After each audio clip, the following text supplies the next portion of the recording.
that this is the first plant outside in Sweden, which I think is really remarkable. So my question would be, how important is the Brazilian market for the group now, and how do you see it for the future? So Brazil is absolutely a very important market to us. I mean, the contract with Colombia, from an operations perspective, Brazil will be a very important hub to us. And as I see it, I mean, the interest in the market is substantial now. So we need to expand in Sweden, we need to expand here in terms of capacity.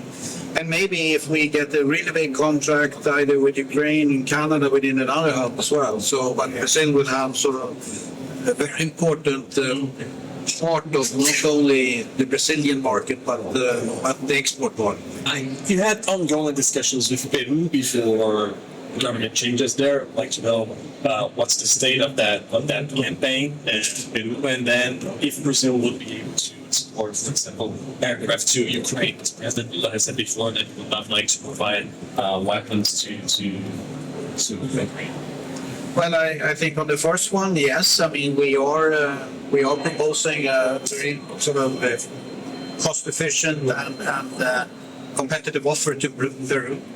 And then since these decisions are on a political level, I mean, when things are a bit turbulent, you may get sort of a pause or an hibernation of the process, but we are talking to the Air Force in a very good way, and we wait to have sort of the political process going forward. And I think they have, from a money perspective, have taken the decisions to fund the program, but now it's more about how do we launch it, and of course it's competition, so they have to select. But we are still campaigning in Peru. When it comes to where is Brazil prepared to support sort of deliveries? That is a political decision. That's an export decision. I hope that Brazil will be able to support the whole global market. I mean, honestly, we have had the Swedish government now deciding or giving our what they call the Defense Material Organization in Sweden, the acquisition authority. They have said that go and now negotiate a contract with Peru. With Ukraine, and then that will be up to 150 aircraft. So we will see the batches of that, and capacity will be needed when we are successful on that contract. So then we will have a discussion with Brazil. Otherwise, we have to ramp up somewhere else. I don't know. We haven't had detailed discussions on that yet.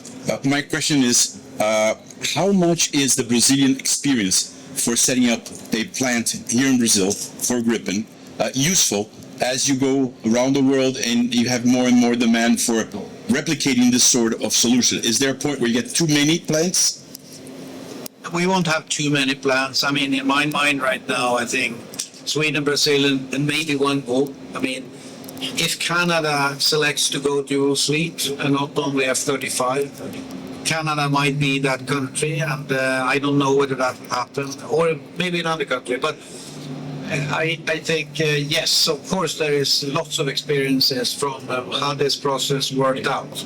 And what you need in terms of a very capable receiver of technology and an engineering capacity, which Embraer and other industries in Brazil have demonstrated in a fantastic way. And we already have companies like Atec and AEL and our own aerostructures company in Brazil supporting the global market.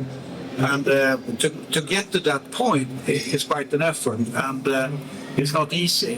So yes, we've learned a lot, but it's been a good process. I think we can do it a bit quicker next time, depending on the receiver country. This took roughly 10 years to accomplish, and now we're up and running.